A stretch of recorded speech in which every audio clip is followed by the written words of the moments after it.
Christ sont utopiques. C'est pourquoi plusieurs parmi nous n'arrivent pas à y croire, bien que ce soit incontestablement établi dans les Saintes Écritures.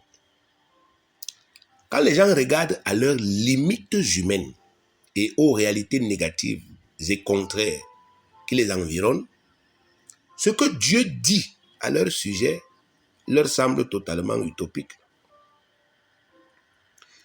C'est la raison pour laquelle plusieurs enfants de Dieu sont aujourd'hui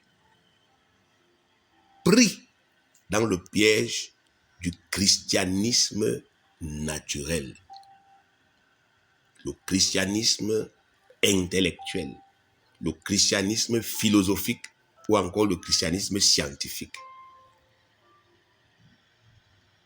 Ils ne croient que ce qui est logique à leurs yeux, ce qui est scientifiquement explicable ou ce qui est naturellement possible. Dès lors qu'on aborde avec eux la question du surnaturel, ils sont complètement confus et n'admettent pas que ce soit possible, bien que la parole de Dieu affirme sans contestation que ça l'est. C'est pourquoi nous avons le devoir d'aider ces enfants de Dieu à sortir de cette prison mentale dans laquelle l'adversaire a réussi à les enfermer. Car notre lutte n'a rien de naturel. Elle est essentiellement spirituelle. Nous avons en face de nous des puissances spirituelles capables de produire contre nous des choses que ni la science, ni la philosophie, ni la nature, et encore moins le développement technologique actuel ne peuvent endiguer. Nous avons en face de nous des démons qui transcendent tout ce qui existe et qui peuvent produire des choses que rien de naturel ou de physique ne peut endiguer. Éphésiens 6,12 dit « Car nous n'avons pas à lutter contre la chair et le sang. » En face de nous, il n'y a pas des hommes charnels, non. Il y a des hommes animés par des démons. Il y a des hommes spirituels. Quand vous dites un sorcier, vous allez dire un homme spirituel. Un homme qui a un potentiel spirituel. Quand vous dites un marabout, vous parlez d'un homme qui a un potentiel spirituel, qui transcende tout ce qui est naturel et physique. Quand vous parlez d'un magicien, vous dites la même chose. Nous n'avons pas à lutter contre ce qui est physique. Ça explique n'est-ce pas, effectivement, pourquoi un homme, c'est-à-dire un sorcier, peut initier une action contre vous. Lui, le sorcier, il meurt, mais l'action continue. Parce qu'il utilise un potentiel spirituel. Il travaille avec des esprits. Donc nous devons réveiller notre conscience. Nous n'avons pas à lutter contre la chair et le sang, mais contre les dominations. Et écoutez les noms que le Père leur donne. Les dominations, contre les autorités, contre les princes de ce monde des ténèbres, contre les esprits méchants dans les lieux célestes. Vous ne pouvez pas plaisanter avec des gens que Dieu appelle domination. 1 Pierre 5,8. Soyez sobres, veillez. Votre adversaire, le diable, rôde comme un lion rugissant, cherchant qui il dévorera. Votre adversaire, c'est le diable, le serpent ancien, le grand dragon, Satan, Belzéboul, le prince des démons. C'est lui qui est appelé ici par notre Père, votre adversaire. Avec un tel adversaire, bien-aimé, on n'a pas le droit de biaiser, de fignoler. On doit combattre cet adversaire avec les moyens efficaces que Dieu nous donne. Si on veut avoir une chance de gagner la bataille et d'accomplir le ministère.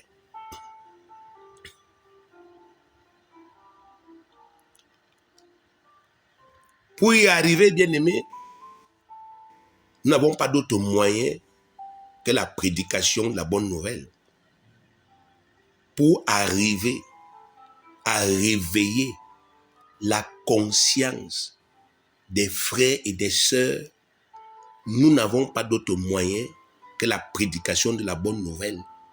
Ce n'est qu'à travers la dispensation du véritable évangile de vérité que nous pouvons aider ces chrétiens à s'affranchir des mensonges du diable et accéder à la gloire que Jésus-Christ est venu nous apporter par sa croix. Il n'y a pas 36 solutions. On doit prêcher. Et on doit prêcher encore. Un apôtre, un éminent apôtre a dit que je ne cesserai de vous répéter, de vous rappeler ces choses, car elles sont salutaires. Je vais vous les rappeler aussi longtemps que cela sera nécessaire. Parce que c'est pour vous sauver. Jean 8, 31 à 32, il dit aux Juifs qui avaient cru en lui, si vous demeurez dans ma parole, vous êtes vraiment mes disciples, vous connaîtrez la vérité et la vérité vous affranchira. Si vous demeurez en permanence, vous êtes dedans. Alors, vous allez être éclairés. Alors, vous allez être illuminés. Et cette illumination-là vous affranchira des ruses et des mensonges du diable. Bien aimé, le vrai christianisme est essentiellement spirituel et non charnel. Il faut que vous mettiez ça dans vos têtes. L'adversaire est le malin. Ça veut dire qu'il manipule les gens, il trompe les gens. Mais la Bible est la vérité. La Bible nous éclaire. La Bible nous illumine. Elle nous délivre du mensonge. Vous ne pouvez pas discerner le vrai du faux si vous n'êtes pas enseigné droitement. Satan peut vivre tous les jours à côté de vous. Satan peut vous parler tous les jours sans que vous puissiez discerner que c'est lui. Parce que vous n'avez pas la connaissance droitement divisée. Le vrai christianisme est essentiellement spirituel et non charnel. Il n'y a rien de charnel dans le vrai christianisme. Jean chapitre 6, verset 63 dit ceci. C'est l'esprit qui vivifie. La chair ne sert de rien. Les paroles que je vous ai dites sont esprit et vie. La chair ici, bien aimé, fait référence à tout ce qui émane de l'être humain. C'est-à-dire tout ce qui est du domaine de son corps physique et de son âme. En d'autres termes, rien de ce qui émane des sensations de l'homme, donc de ce que l'homme peut ressentir à un moment donné. Rien de ce qui émane de la force physique de l'homme. Rien de ce qui émane de l'intelligence humaine, à savoir sa science, sa philosophie, sa technologie. Rien de ce qui émane de son cœur, à savoir sa raison et ses sentiments. Rien de ce qui émane de ses croyances, à savoir ses coutumes ou ses traditions, etc., n'est d'une quelconque efficacité pour le christianisme authentique. Rien de tout cela n'est d'aucune utilité dans le christianisme authentique. Seul l'Esprit Saint dont nous sommes revêtus et ce qui émane de cet esprit sont essentiels au vrai christianisme. Bien-aimés, avant que vous ne soyez chrétien, il n'y avait rien de chrétien en vous. Absolument rien. Ce n'est pas de l'exagération. À la suite de cet enseignement, vous allez le comprendre. J'ai dit avant votre nouvelle naissance, il n'y avait rien de chrétien en vous. Même pas votre piété, même pas votre droiture personnelle. Il n'y avait rien. Tout ce que vous faisiez avant était le produit de la chair, le produit de ce que l'homme peut faire. Si c'était utile, Dieu, bien-aimé, aurait utilisé ça. Si vous voyez que Dieu n'a jamais utilisé ce qui était en vous avant que vous ne soyez chrétien. C'est un message. C'est pour vous dire que ça ne sert à rien en face des esprits diaboliques. Ça ne sert à rien dans le combat qu'un chrétien doit mener sur la terre. De prime abord, ça peut vous paraître exagéré et vous sembler extrémiste. Et ça ne change rien au fait que c'est strictement vrai. Tout ce qui est du domaine de la chair ne sert absolument de rien dans le vrai christianisme. Seul ce qui émane de l'Esprit de Dieu est efficace pour le salut de l'âme humaine, pour l'instruction de l'homme dans la connaissance des choses spirituelles, pour sa conversion réelle et pour sa véritable protection contre toutes les formes que le mal peut prendre à un moment donné. Rien de ce qui émane de l'humain ou bien du naturel ne peut sauver l'âme humaine du péché et conférer à un homme pécheur la vie éternelle. Seul l'Esprit Saint le peut. C'est l'Esprit Saint seul qui peut vous sauver. Tite 3,5 dit que Dieu nous a sauvés, non à cause des œuvres de justice que nous aurions faites, mais selon sa miséricorde, par le baptême de la régénération et le renouvellement du Saint-Esprit. Vous voyez? Rien ne peut sauver l'homme. Rien de ce qui émane de l'humain ou du naturel ne peut vous révéler la divinité. Vous ne pouvez pas rester comme ça avec votre tête là. Vous commencez à réfléchir, à fouiller et vous découvrez la gloire de Dieu. Seul l'Esprit Saint peut vous révéler Dieu. Rien de ce qui est humain ou naturel ne peut vous sanctifier ni vous transformer. Seul l'Esprit de Dieu le peut. Rien de ce qui est humain. Il y a des gens qui ont vécu dans le péché. Ils ont pris des décisions. À partir d'aujourd'hui, ils ne font plus telle chose. Tôt ou tard, ils sont retombés. Parce que rien ne peut briser la puissance du péché et sanctifier l'homme. Seul l'Esprit Saint le peut. 1 Corinthiens 6,11 dit, et c'est là ce que vous étiez, quelques-uns de vous. Mais vous avez été lavés, mais vous avez été sanctifiés, mais vous avez été justifiés au nom du Seigneur Jésus-Christ et par l'Esprit de notre Dieu. C'est l'Esprit de notre Dieu qui nous lave, qui nous sanctifie. Rien de ce qui émane de l'humain ou du naturel ne peut réellement vous immuniser contre tout mal. Seul l'Esprit de Dieu le peut. Vous pouvez, n'est-ce pas, avoir les meilleurs vaccins de la terre, bien aimés. Mais si un esprit diabolique décide de vous frapper, il n'y a aucun vaccin qui puisse vous immuniser. La preuve, c'est qu'aujourd'hui, la science est développée. Mais regardez comment les gens continuent de mourir des maladies dont on ne connaît même pas les noms. On donne seulement, n'est-ce pas, des appellations comme ça. Syndrome de ceci et patati et patata. Parce que même l'homme prouve qu'il est dépassé.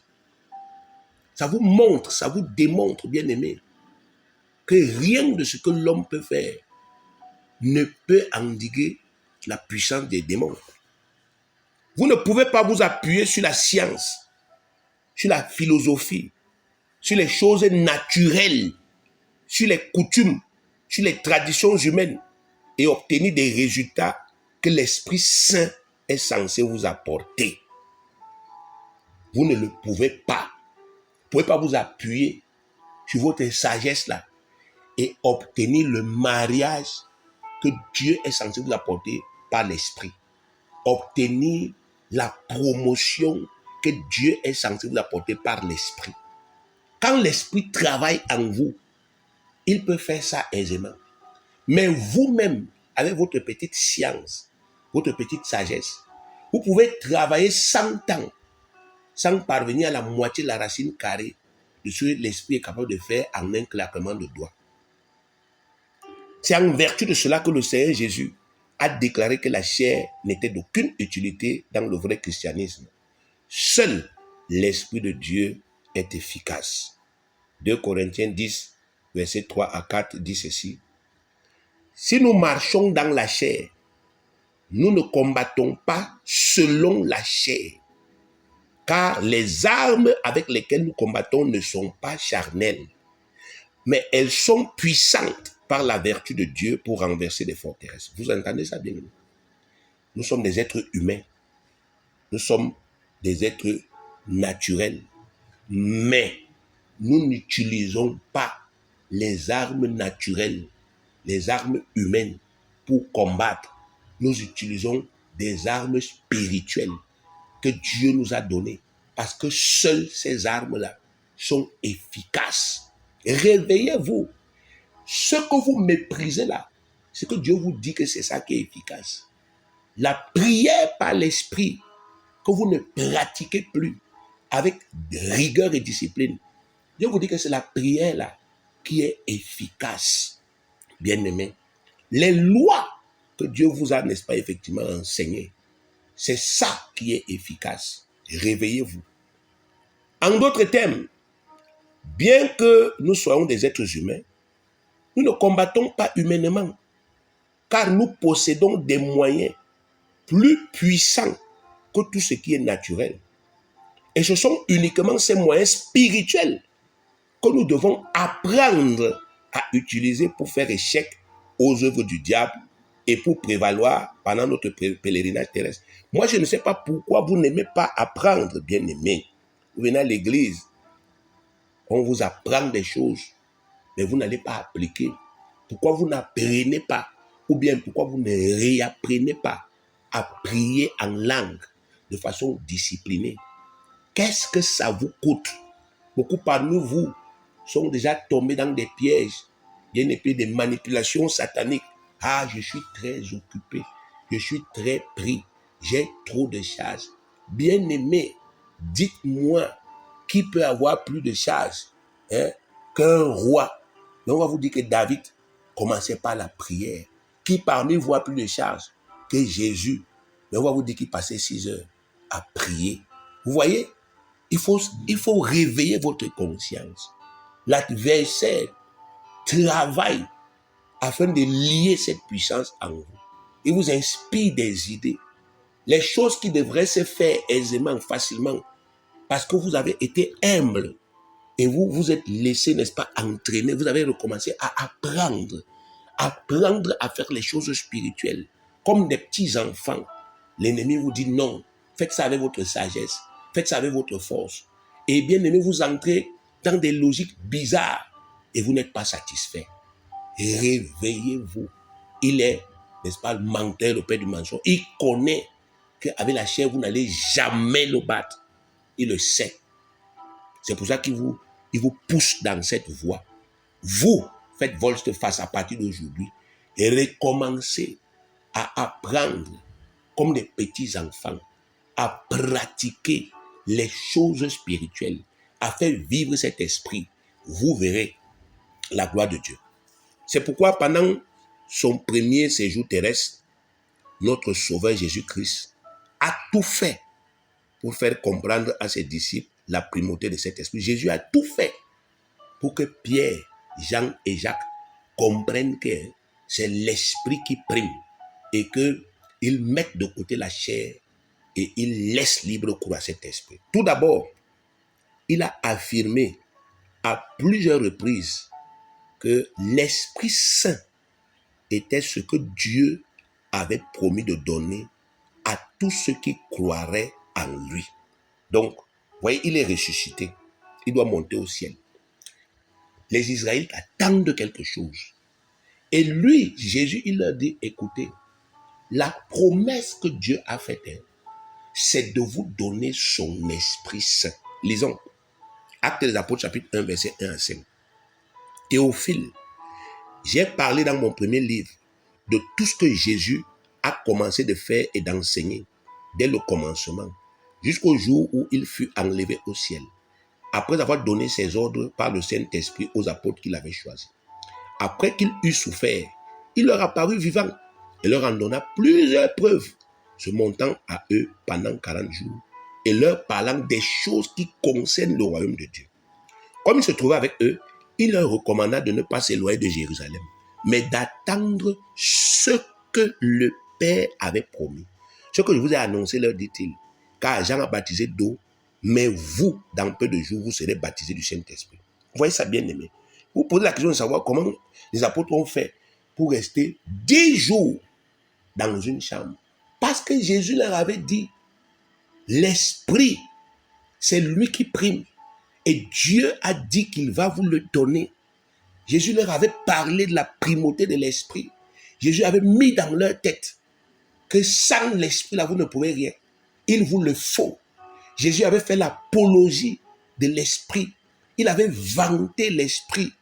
Et les apôtres ont compris qu'il faut que nous payions le prix pour recevoir cet Esprit.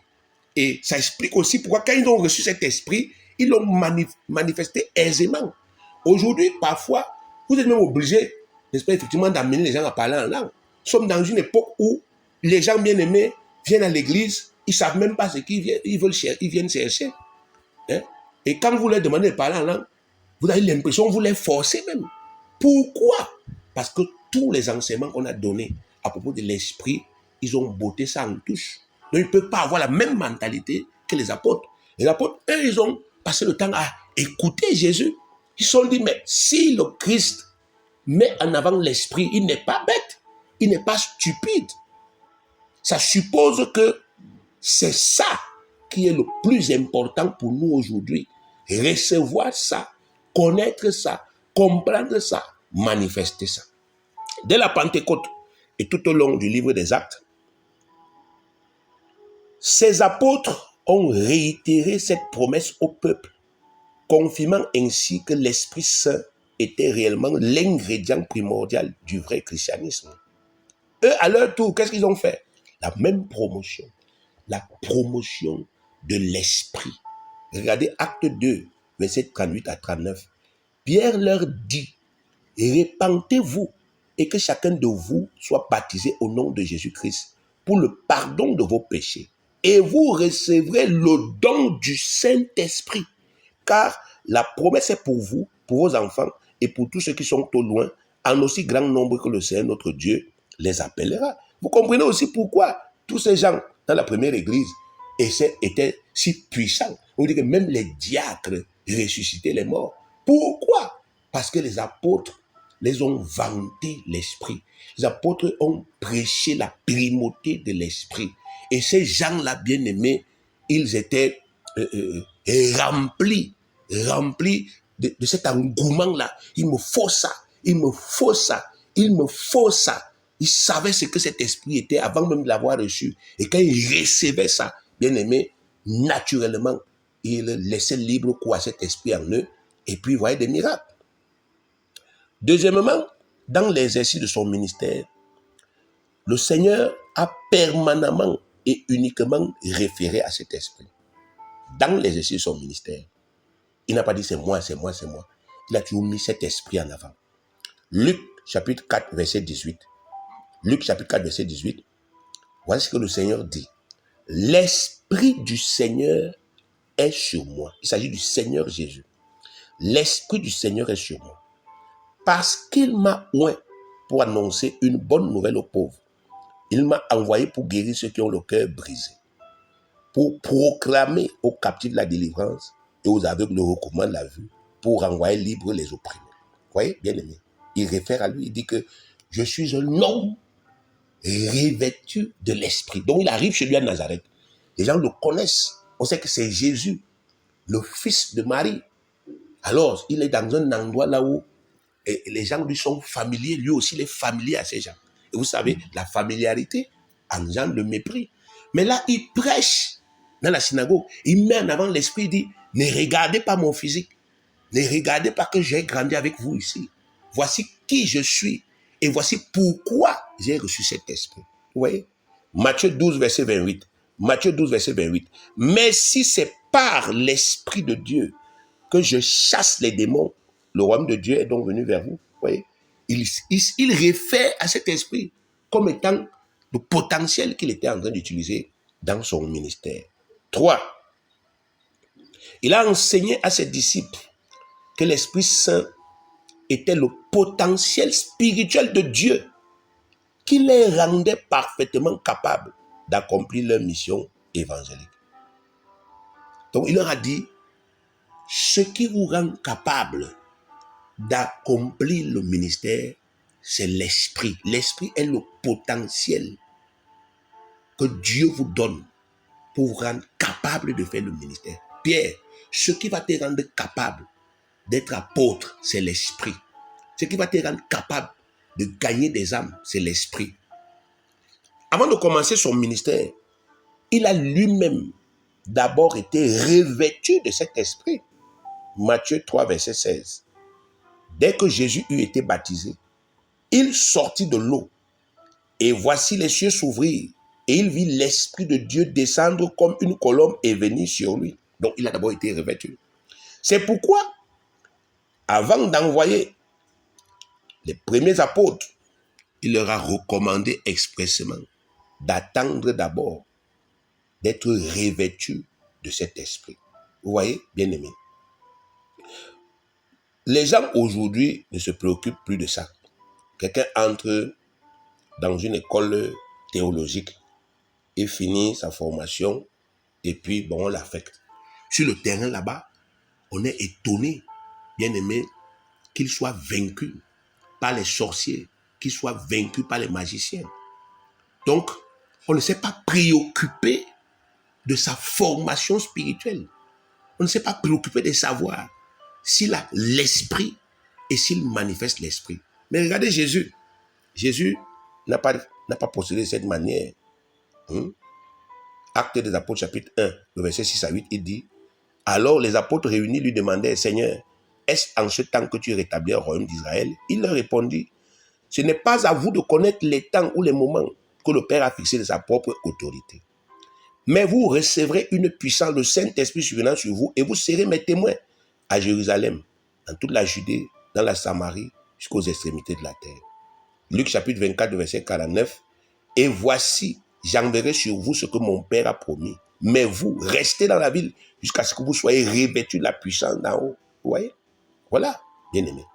Quatrièmement, notre Seigneur a enseigné aux premiers disciples que l'Esprit Saint les rendrait capables de vivre le surnaturel au quotidien pendant tout leur pèlerinage terrestre. Il leur a dit que l'Esprit Saint va vous donner la capacité de vivre le surnaturel. Marc 16, verset 17 à 18. Voici les miracles qui accompagneront ceux qui auront cru. En mon nom, ils chasseront les démons. Ils parleront de nouvelles langues. Ils saisiront des serpents. S'ils boivent quelques breuvages mortels, il ne leur fera point de mal. Ils imposeront les mains aux malades et les malades seront guéris. Donc, vous voyez bien aimé ici qu'il leur dit que grâce à l'esprit là, vous allez mener une vie surnaturelle. Vous savez, dans le christianisme authentique, c'est-à-dire dans le vrai christianisme, le surnaturel est la norme et non pas l'exception. Les miracles sont la norme et non l'exception. Dans le vrai christianisme, la guérison spirituelle par l'imposition des mains est la norme, ce n'est pas l'exception. Ce n'est pas que je commence d'abord à me purger. Quand je suis malade, je commence, n'est-ce pas, à faire tout ce que je peux faire selon la chair. Et puis quand je suis dépassé, c'est là où je m'en vais à l'église. Non. Non. La norme, c'est que si je suis malade, que j'utilise la puissance de l'esprit, si je n'ai pas la capacité en ce moment de l'utiliser, que je fasse appel à ceux qui ont cette capacité et qu'ils m'administrent la guérison. Donc les miracles sont la norme. Ils doivent accompagner les vrais chrétiens, c'est-à-dire leur tenir compagnie et non être des phénomènes sporadiques. Cinquièmement, le Seigneur a enseigné à ses premiers disciples que l'Esprit Saint était la puissance qui les immunisait contre toutes les œuvres du diable. Luc 10, 19. Voici, je vous ai donné le pouvoir de marcher sur les serpents et les scorpions et sur toute la puissance de l'ennemi et rien ne pourra vous nuire. Grâce à l'esprit, nous sommes immunisés contre toutes les formes que le mal peut prendre l'esprit maîtrise la sorcellerie. On peut pratiquer la sorcellerie contre nous 24 heures sur 24, mais ça ne produit rien parce que l'esprit vit en nous. Il maîtrise la sorcellerie, il maîtrise les poisons, il maîtrise les maladies, il maîtrise tout ce qui vient du monde des ténèbres. C'est ce qui explique le fait que les vrais chrétiens, bien-aimés, prévalent sur la terre. 6. Les premiers apôtres qui ont fait l'expérience de cet esprit ont affirmé qu'il était le sceau de Dieu en chaque chrétien, la marque de son appartenance au royaume d'en haut. Le sceau, Éphésiens 1,13. En lui, Jésus, vous aussi, après avoir entendu la parole de la vérité, l'évangile de votre salut, en lui, vous avez cru et vous avez été scellés du Saint-Esprit qui avait été promis. Vous voyez, bien aimé, la Bible dit que nos vies sont scellées. Mon corps et mon âme sont scellés par le Saint-Esprit. Chaque fois que nous avons été vaincus, c'est parce que nous avons oublié tout ceci. Le mal peut arriver, mais quand cette foi, quand cette conviction est ferme, le mal va faire son petit malin et ça va repartir. Mais ça ne peut pas nous emporter parce que nous sommes scellés. Quelqu'un ne peut pas briser les scellés de Dieu bien-aimé pour nous arracher la vie. Si ça arrive d'une manière ou d'une autre, bien-aimé, nous avons oublié cela. Nous avons eu peur. Nous avons craint et nous avons ouvert les portes. C'est tout. Romains 8,9. Pour vous, vous ne vivez pas selon la chair, mais selon l'esprit. Si du moins l'esprit de Dieu habite en vous. Si quelqu'un n'a pas l'esprit de Christ, il ne lui appartient pas. 7. D'après le Seigneur et d'après les premiers disciples, l'Esprit Saint confère à chaque enfant de Dieu la capacité de communiquer avec Dieu, de l'adorer véritablement et de lui rendre le vrai culte auquel il aspire. Dieu aspire à être adoré véritablement. Il aspire à ce qu'on lui rende un vrai culte. Seul l'Esprit permet toutes ces choses. Jean chapitre 4, verset 23 à 24.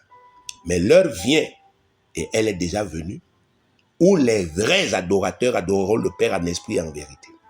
Car ce sont là les adorateurs que le Père demande.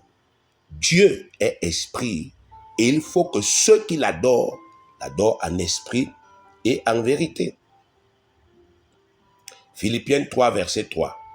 Car les circoncis, c'est nous qui rendons à Dieu notre culte par l'Esprit de Dieu, qui nous glorifions en Jésus et qui ne mettons point notre confiance en la chair. 1 Corinthiens 14, verset 2. En effet, celui qui parle en langue ne parle pas aux hommes, mais à Dieu, car personne ne comprend. Et c'est en esprit qu'il dit des mystères. Vous voyez, bien aimé. 8. Par ce même esprit, chaque enfant de Dieu possède en lui toute la plénitude spirituelle nécessaire pour vivre pleinement la vie d'en haut sur la terre. Quand Dieu nous dit, vivez comme moi, votre Père, je vis, c'est pas pour rien.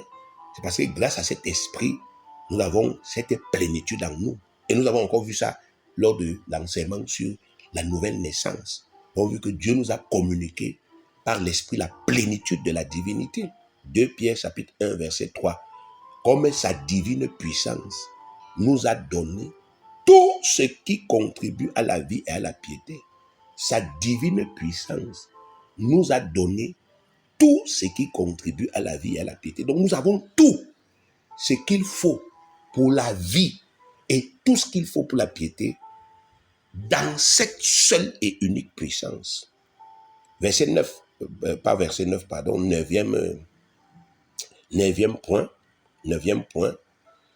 Grâce à cet esprit, Dieu se révèle parfaitement à nous et nous permet de le connaître distinctement. et de connaître tout ce que nous devons savoir au sujet du monde dans lequel nous vivons. Et c'est révèle à nous. Il dit, me voici, je suis Dieu. Je ne suis pas ça. Je suis ici, je ne suis pas là-bas. Ceci c'est moi, ceci ce n'est pas moi. 1 Corinthiens 2, verset 9 à 10. 1 Corinthiens 2, verset 9 à 10. Mais comme il est écrit, ce sont des choses que l'œil n'a point vues, que l'oreille n'a point entendues, et qui ne sont point montées au cœur de l'homme. Des choses que Dieu a préparées pour ceux qui l'aiment. Dieu nous les a révélées par l'Esprit, car l'Esprit sonde tout, même les profondeurs de Dieu. Bien aimé, en marchant par cet Esprit, vous ne pouvez pas être dans la confusion. Vous ne pouvez pas être dans l'hésitation. Parce que à tout moment, vous allez recevoir la révélation ou bien l'inspiration afin de savoir quoi faire, quoi dire ou bien où aller.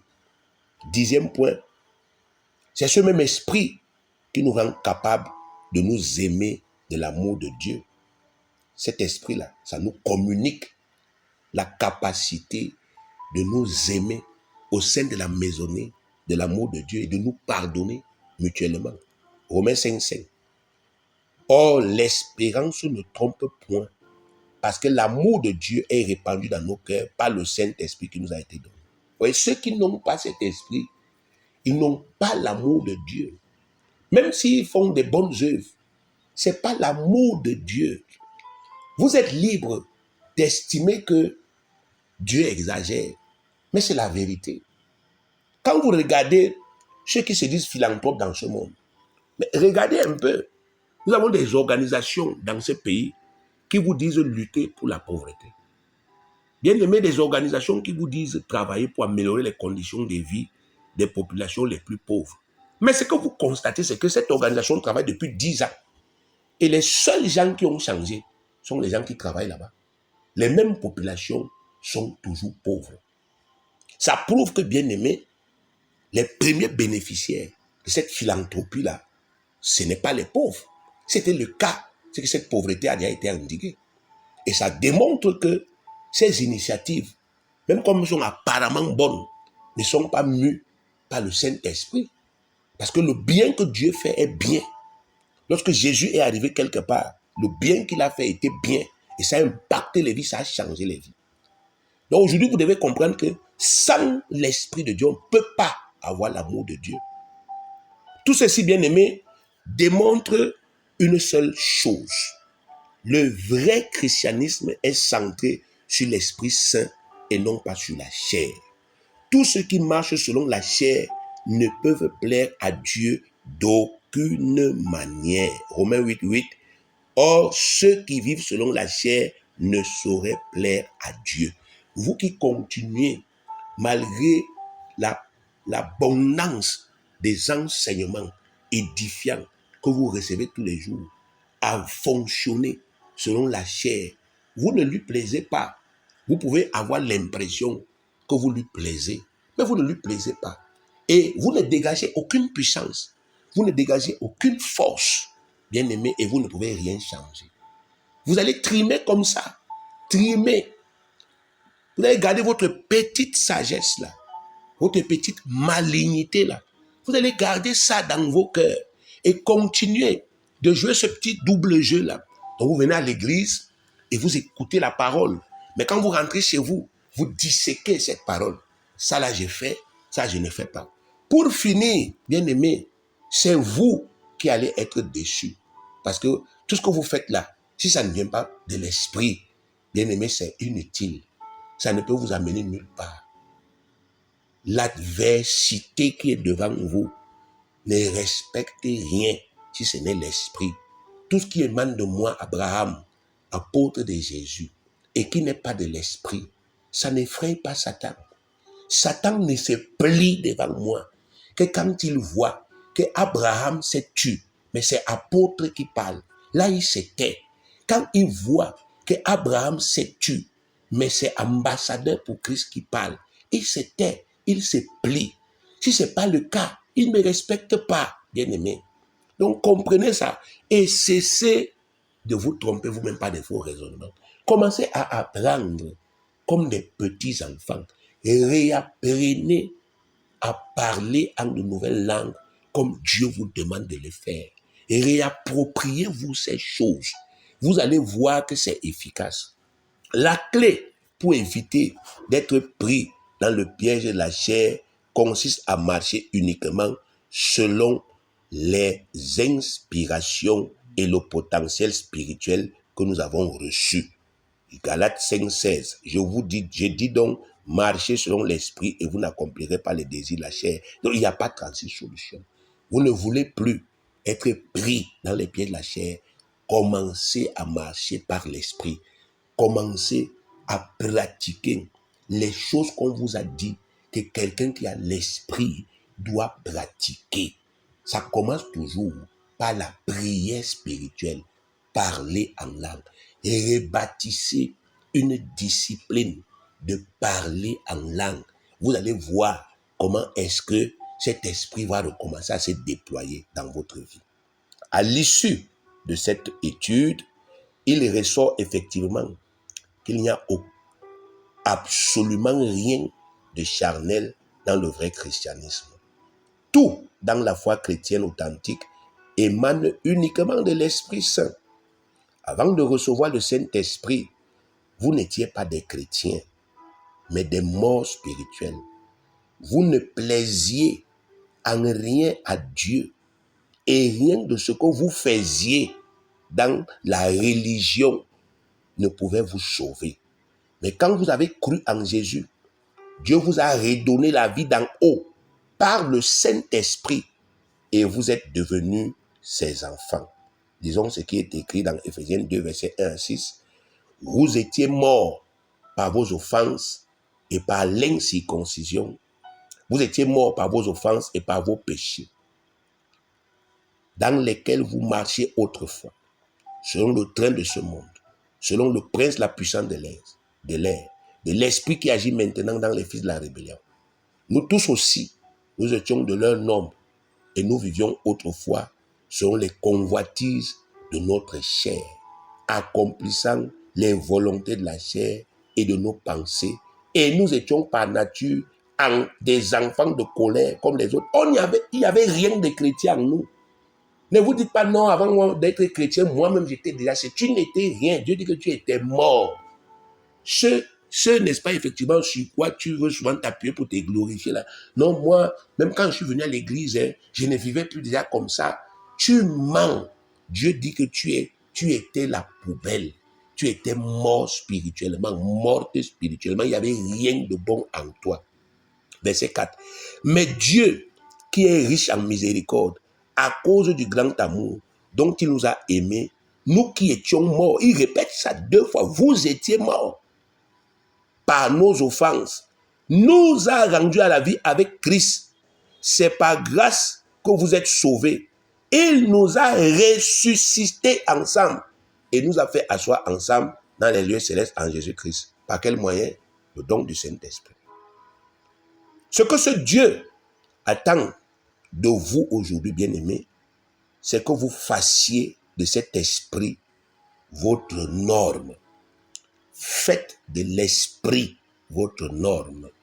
Même dans les choses que vous pensez que ce n'est pas nécessaire, Dieu dit que faites de l'esprit votre norme.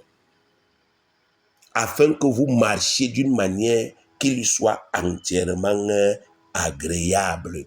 Ne dites plus que non. Je vais marcher par l'esprit, c'est vrai, mais dans ce domaine-ci, ce n'est pas nécessaire. Non, l'esprit est la norme en tout. La norme, n'est-ce pas, effectivement, dans les relations que nous avons au sein d'une famille, c'est l'esprit qui doit primer. La manière dont nous vivons dans une maison, c'est l'esprit qui doit primer. La manière dont nous travaillons, c'est l'esprit qui doit primer. La manière dont nous avons les relations avec les gens, c'est l'esprit qui doit primer. La manière dont nous faisons le ministère, c'est l'esprit qui doit primer. La manière dont nous gérons les attaques, c'est l'esprit qui doit primer. Et ce que Dieu attend de nous. Ne considérez donc plus que c'est de l'extrémisme quand on vous exhorte à mettre en avant cet esprit. Ne considérez plus que c'est du harcèlement quand on vous exhorte à mettre en avant cet esprit. Car malgré votre apparence, il est réellement en vous. Vous l'avez juste occulté quand vous avez choisi de marcher selon la chair. C'est tout. 1 Corinthiens 6, 19. Ne savez-vous pas que votre corps est le temple du Saint-Esprit qui est en vous, que vous avez reçu de Dieu et que vous ne vous appartenez point à vous-même? Dès aujourd'hui, bien-aimés, commencez ou recommencez simplement à reconnaître et à confesser sa présence en vous. Quelqu'un ne peut pas manifester une puissance dont il renie l'existant. Tu renies ça. Tu ne peux pas opérer ça. Il faut d'abord prendre conscience de son existence, accepter et reconnaître qu'il existe, confesser que vous le possédez réellement, confesser qu'il est réel en vous, confesser qu'il vous immunise, confesser qu'il vous confère le pouvoir de vivre le surnaturel au quotidien, confesser qu'il vous inspire l'adoration, confesser qu'il vous protège, confesser qu'il vous guérit et qu'il vous rend capable de vivre pleinement la vie de Dieu sur cette terre. Confessez qu'il vous ouvre les portes, confessez qu'il restaure vos corps, il vous donne la force chaque jour. Vous commencerez à faire vos premiers pas dans le surnaturel. Que Dieu vous bénisse au nom de Jésus-Christ.